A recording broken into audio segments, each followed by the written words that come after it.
পরের ব্লগে আমরা ব্যারাকপুরের দর্শনীয় স্থান সম্পর্কে বিস্তারিত বিবরণ দেব।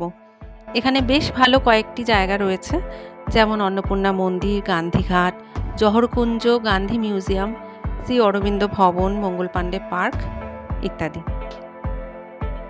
আর সব শেষে ব্যারাকপুরে এসে গেলে দাদা বৌদির বিরিয়ানি কিন্তু মাস্ট। দেখো, ব্যারাকপুরে যদি তোমরা আসতে চাও, শিয়ালদা থেকে লোকাল ট্রেনে 30 কিলোমিটার ব্যারাকপুর জংশনে পৌঁছে যেতে পারো। আর যে কোনো রাস্তা দিয়ে যদি আসতে চাও তাহলে কল্যাণী হাইওয়ে বা ডানলপ থেকে বিটি রোড ধরেও তোমরা ব্যারাকপুরে পৌঁছে যেতে পারো। বাস, গাড়ি, প্রাইভেট কার যেভাবেই তোমরা আসতে চাও না কেন সব রকম সুবিধা আছে, তো তোমরা ব্যারাকপুরে পৌঁছতে পারো এভাবে। আর যারা গঙ্গার ওপার থেকে ব্যারাকপুরে আসতে চাইছো তারা সবচেয়ে সুবিধা হয় শ্রীরামপুরে নেমে তোমরা যদি গঙ্গা পেরিয়ে ব্যারাকপুরে ঢোকো তবে তোমাদেরই সবচেয়ে সুবিধা হবে। এছাড়াও আরও দূর থেকে অনেকে আসো, যারা বর্ধমান, হুগলি এদিক দিয়ে আসবে, তারাও ওই হাওড়া লাইনে এভাবেই আসবে। এভাবেই তোমরা ব্যারাকপুরে পৌঁছে যাবে।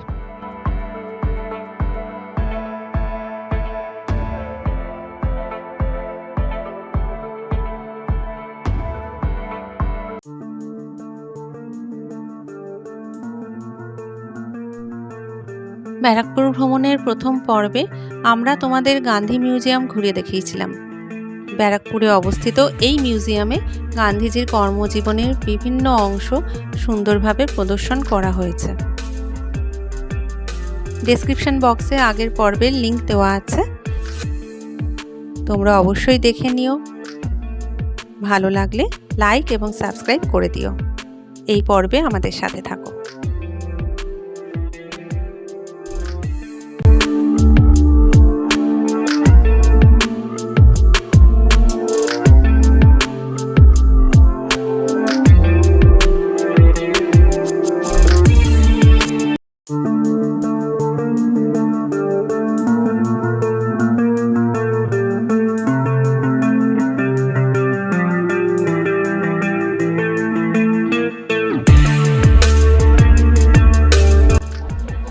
এখন আমরা গান্ধীঘাটে এসে গেছি, চলো গান্ধীঘাটের ভেতরে যাব আর দেখি কিরকম দেখতে পাচ্ছি। এখান থেকে কিন্তু গঙ্গা দেখা যাচ্ছে, কি সুন্দর লাগছে।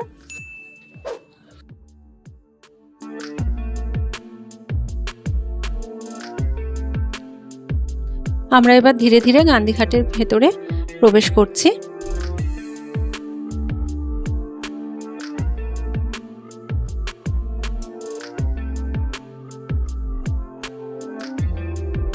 ভীষণ শান্ত আর মনোরম পরিবেশ।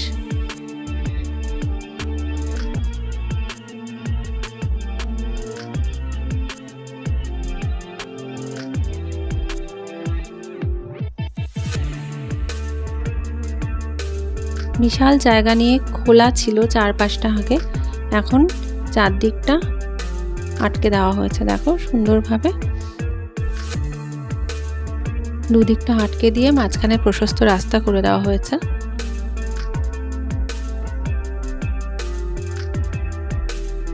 রাস্তা ধরে সোজা এগিয়ে গেলেই গঙ্গা, একদম গঙ্গার পাড়েই গান্ধীঘাট গান্ধীজির স্মরণে নির্মাণ করা হয়েছে।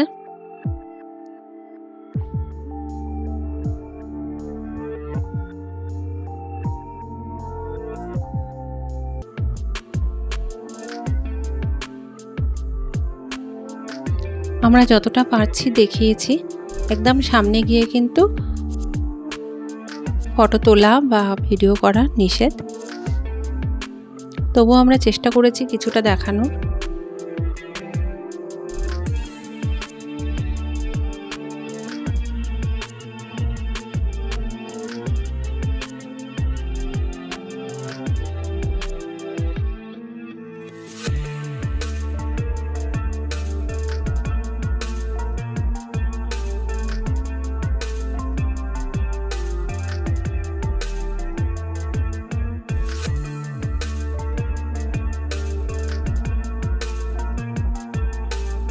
দেখো চারদিক কিন্তু আটকে দেওয়া হয়েছে, গঙ্গা অবধি সিঁড়ি দিয়ে নামা যায় না, ওখানে ওনারা নামতে দেন না, আর জুতো খুলে উঠতে হয়।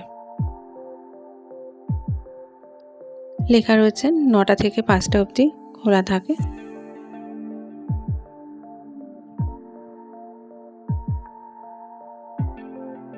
খুব মনোরম পরিবেশে গঙ্গার হাওয়া কিছুক্ষণ বসলে খুব ভালো লাগবে।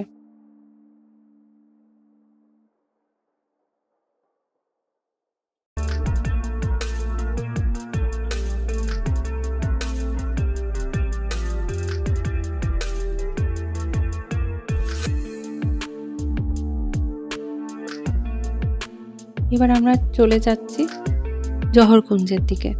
দেখো বাইরে টিকিট কাউন্টার।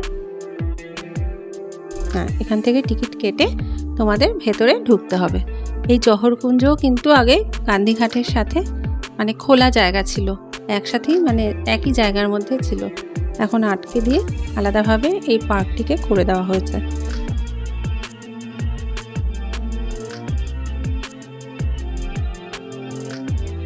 এটিও বিশাল এলাকা জুড়ে তৈরি হয়েছে। ঢুকতেই সামনে দেখো পাখিদের একটা সুন্দর পাখিরালয়ের মতো করেছে।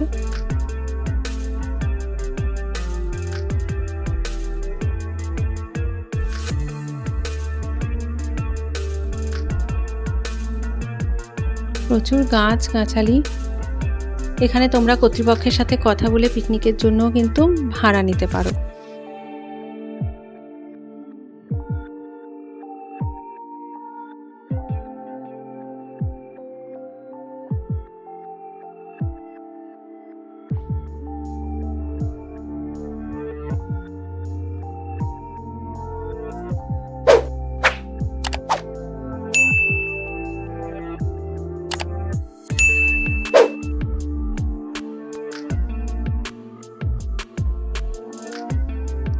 মনের মানুষের সাথে কিছু সময় নিরিবিলিতে কাটাতে চাইলে তোমরা অবশ্যই জহরকুঞ্জে এসো, খুব ভালো লাগবে।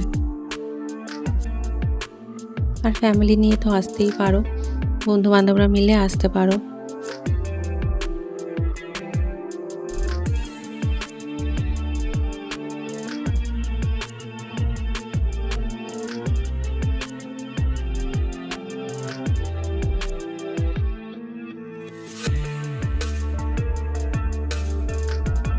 ভেতরে ছোট্ট জায়গা নিয়ে আলাদা করে চিলড্রেন্স পার্কের মতো করা আছে, সেখানে দোলনা আছে, স্লিপ আছে, বাচ্চারাও ভালো উপভোগ করতে পারবে।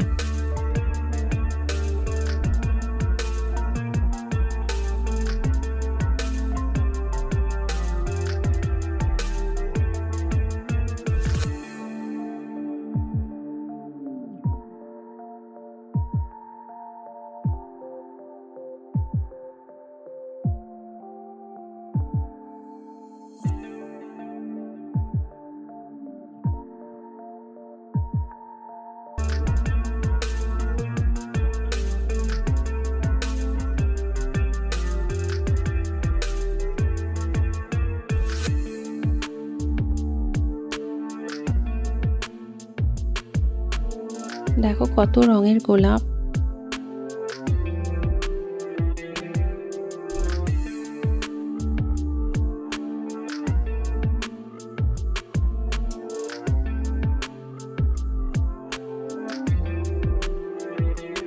এখানেই বাচ্চাদের খেলার জায়গা।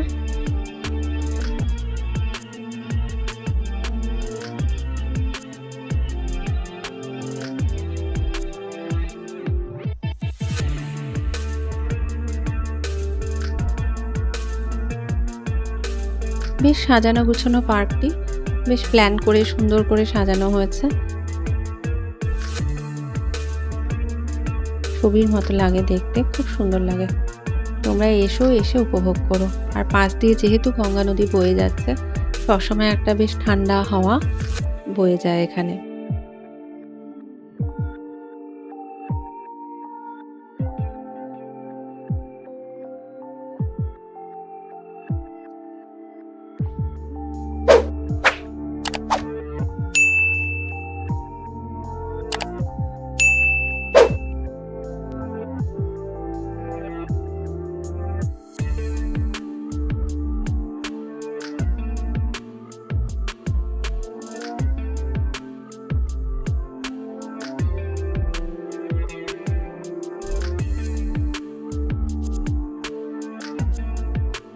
দেখো এটা আবার ওয়েস্ট বেঙ্গল গভর্নমেন্টের একটা প্রপার্টি, সব লেখা রয়েছে। তোমরা বুক করে আসতে পারো মালঞ্চ। এটাও গঙ্গার পাড়ে গড়ে উঠেছে। সুন্দর ঘরগুলো পুরো গঙ্গার পাড়ে, ভেতরে রেস্টুরেন্ট রয়েছে। আর এবার আমরা এসে গেলাম অন্নপূর্ণা মন্দিরে। ব্যারাকপুরের অন্নপূর্ণা মন্দির খুবই বিখ্যাত। রানী রাসমণি ঘাটের পাশে এই মন্দিরটি গড়ে উঠেছে। আর তোমরা জানো নিশ্চয়ই যে রানী রাসমণির ছোট মেয়ে এই মন্দিরটি প্রতিষ্ঠা করেন। দক্ষিণেশ্বরের ধাঁচেই মন্দিরটি গড়ে ওঠে।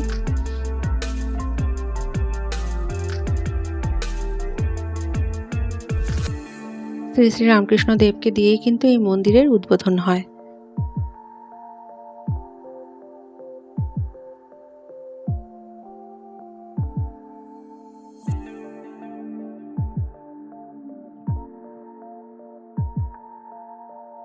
সকালের দিকে খোলা থাকে, ভোগের ব্যবস্থা আছে। আগের দিন ফোন করে ভোগের জন্য নাম লিখে তারপর আসতে হয়।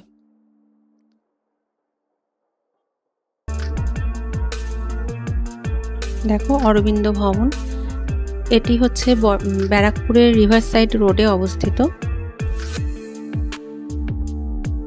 লেখা রয়েছে 1974 সালে। ঋষি অরবিন্দ এবং শ্রী শ্রী মায়ের বিভিন্ন ফটো, তাদের অনেক বাণী দিয়ে সুন্দর সাজানো গোছানো এই অরবিন্দ ভবন।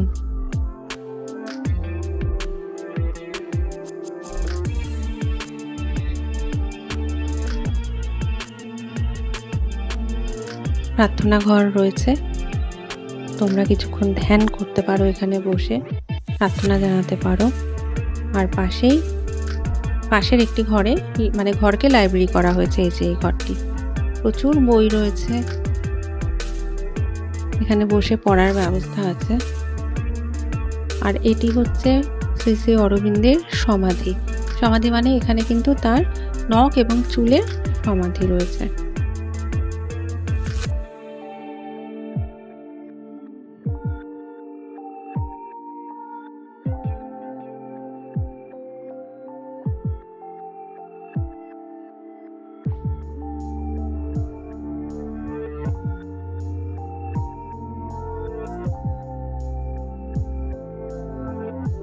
এবার আমরা ঢুকে যাচ্ছি মঙ্গল পাণ্ডে পার্কে। ব্যারাকপুরের মঙ্গল পাণ্ডে পার্ক খুবই বিখ্যাত।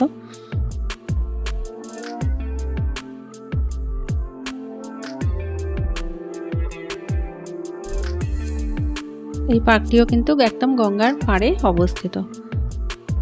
সামনে এখানে একটা মন্দির রয়েছে।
এই পার্কটিও বিশাল এলাকা জুড়ে তৈরি হয়েছে। ভেতরে অনেক বসার জায়গা রয়েছে, গঙ্গার পাড় ধরে পুরো বসার জায়গা রয়েছে।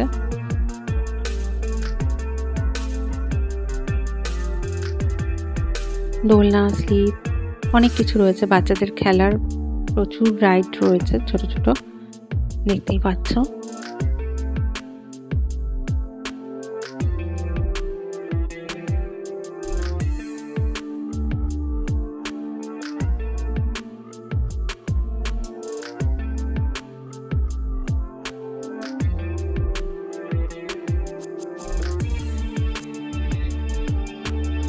আর পাশেই একটি রেস্টুরেন্ট, ওপেন রেস্টুরেন্ট যাকে বলে। খুব সুন্দর ভেতরটা, জানো তো। দেখো গঙ্গার পাড় ধরে একদিকে বসার জায়গা রয়েছে, হ্যাঁ এদিকটা। এদিকে একটা বসার জায়গা রয়েছে, এখানে আবার খোলা জায়গায় সুন্দর চেয়ার টেবিল পেতে দেওয়া রয়েছে, এখানেও বসতে পারো। ভেতর দিকে খাটিয়া পাতা রয়েছে, সেখানেও বসে মানে তোমরা খাওয়া দাওয়া করতে পারো। তো খুব সুন্দর, মানে সিস্টেমটা খুব সুন্দর। ছোটোখাটো বার্থডে পার্টি বা অ্যানিভার্সারি পার্টির জন্য ভাড়া দেওয়া হয়। আর সন্ধেবেলাটা অসাধারণ লাগে দেখতে। আর এই রেস্টুরেন্টের কিন্তু খাবার দাবারগুলো খুব সুন্দর।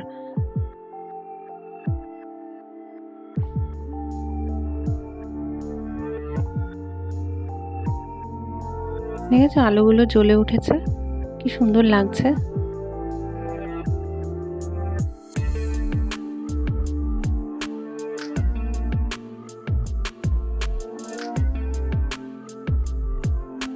এদিকটা সেলফি জোন, তোমরা ফটো তুলতে পারবে এলে।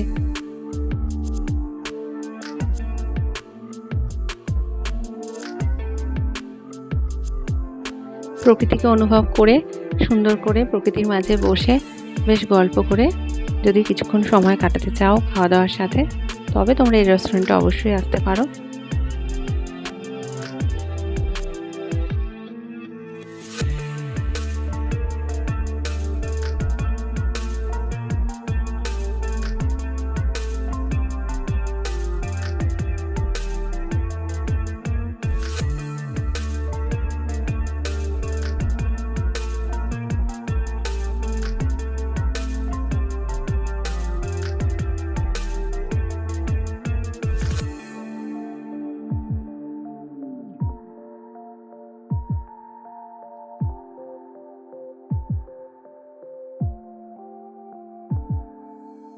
আর ব্যারাকপুরের দাদা বৌদির বিরিয়ানি ভীষণভাবে বিখ্যাত। আমরা জানি যে এই রেস্টুরেন্টটি এখন 7 তলার রেস্টুরেন্টে পরিণত হয়েছে। তো ফার্স্ট ফ্লোর অবধি খুলে দেওয়া হয়েছে, এটা ফার্স্ট ফ্লোর। ব্যারাকপুরে এলে একদম মিস করা যাবে না। ভালো লাগলে অবশ্যই সাবস্ক্রাইব করো, লাইক করে দিও। Tata, bye bye.